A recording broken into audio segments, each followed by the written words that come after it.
অনেক বিষয়ে জানতে পারবেন। আগে ভিডিওটি দেখুন, তারপরে বিস্তারিত কথা বলছি। আগে থেকে কেউ টানাটানি করবেন না, ভিডিওটি শেয়ার করে দেবেন। ইন্টারিম গভর্নমেন্টকে আমরা সুস্পষ্ট হুঁশিয়ারি করতে চাই, ডক্টর মোহাম্মদ ইউনূস এবং তার উপদেষ্টাদেরকে বলি, যেহেতু আমাদের কথাগুলো এই ইউটিউবারদের মাধ্যমে, মিডিয়ার মাধ্যমে সকলের কানে পৌঁছায়, আমরা তোমাদেরকে হুঁশিয়ারি উচ্চারণ করি, আমাদের বোন শরীফ উসমান হাদির এই পর্দানিসীন বোনের গায়ে যদি একটা টোকা লাগে, ইউনূসের ভবনের ইটগুলো খুলে নিয়ে আসবো আমরা।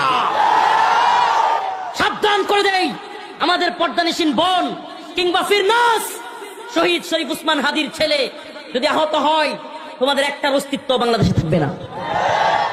আমাদের যেই বোন শহীদ শরীফ উসমান হাদির স্ত্রী, আহলিয়া ওয়াইফ, যেই মহিলাটা আমি নিজে ছিলাম ওই দিন, যেদিন শরীফ উসমান হাদি ভাইকে শুট করা হয়, শুক্রবার সন্ধ্যার পরেই আমি হসপিটালে ছিলাম, বাইরের পাশে একেবারে ভিতরেও ঢুকছিলাম।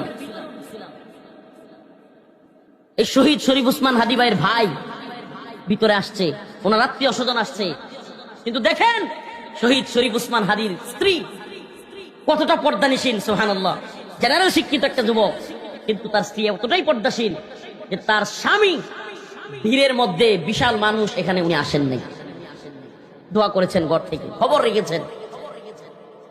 আজকে সেই মহিলাটা, আজকে আমাদের সেই বোন, আজকের কথা শহীদ শরীফ উসমান হাদি ভাইয়ের বিচারের বিলম্ব এত বেশি হচ্ছে। 5 বার তদন্ত পিছানো হয়েছে, 5 বার। ওই যে আপনারা সাগর রুনির নাম শুনছিলেন না, সাংবাদিক দম্পতি, সাগর রুনির বিচারের নামে 100 বার পিছানো হয়েছিল। আজকে আমাদের ভাই শহীদ শরীফ উসমান হাদির বিচার 5 বার তদন্ত পিছানো হচ্ছে।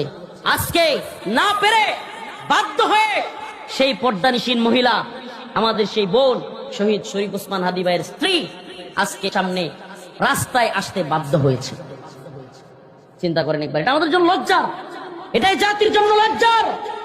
যে ছেলেটা বলেছিল যে আমি জানি, আমি যে সত্য কথা বলছি, বড় বড় নেতাদের বিরুদ্ধে, প্রশাসনের বিরুদ্ধে, আমলাদের বিরুদ্ধে, ভারতীয় আধিপত্যবাদের বিরুদ্ধে যে বক্তব্য দিচ্ছি, আমি জানি হয়তো আমাকে এই কারণে শহীদ করে দেওয়া হবে, মেরে ফেলা হবে। আমি তো জানি যে আমি ছোট্ট একটা জীবন লিড করব, হয়তো অল্প বয়সে এই দুনিয়া ত্যাগ করব, কিন্তু আমার ইচ্ছা, আমার আকাঙ্ক্ষা যে আমাকে যদি মেরেও ফেলা হয়, অন্তত পক্ষে আমার বিচারটা যেন করা হয়। প্রিয় ভাইরা, আমার বন্ধুগণ, আমার হে যুব সমাজ, আজকে যেহেতু যুবকদের উদ্যোগে। যাই হোক দর্শক মণ্ডলী, সম্পূর্ণ ভিডিওটি দেখতে পারলেন। এই ভিডিও নিয়ে আপনার মন্তব্য কি অবশ্যই কমেন্ট বক্সে কমেন্ট করে জানাবেন। ভিডিওটি ভালো লাগলে লাইক এবং শেয়ার করবেন। তো সম্পূর্ণ ভিডিওটি কন্টিনিউ করার জন্য আপনাকে অসংখ্য ধন্যবাদ। আসসালামু আলাইকুম ওয়া রাহমাতুল্লাহি ওয়া বারাকাতুহু।